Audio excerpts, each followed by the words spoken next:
kuya bukas eh. Pang umaga si kuya.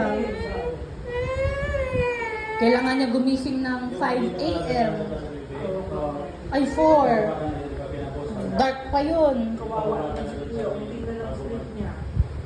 Gusto mo yun? Hindi lang sleep ni Kuya. Tapos pagdating sa school na yun, natutulog siya, naaantok siya. Gusto mo pagalitan siya ni teacher niya?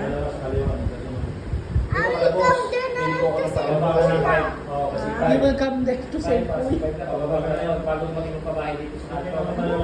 Eh, may pasok ka din. Paano mo masisave si kuya?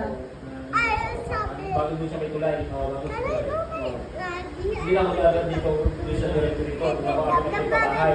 Hindi lang ako dito lang wala. Bago ang tulay. Di mag-absent ka. Sa kaliwa. Kanino mo sasabihin? Yan, mismo sa ano sa Bukas na lang ulit pag-play. Wala ka bang homework? Nako, meron. Ah, Hindi pa nga siya nag-imami ang ano eh. Uy, Boracay pala yung santo mo eh. Boracay tayo eh.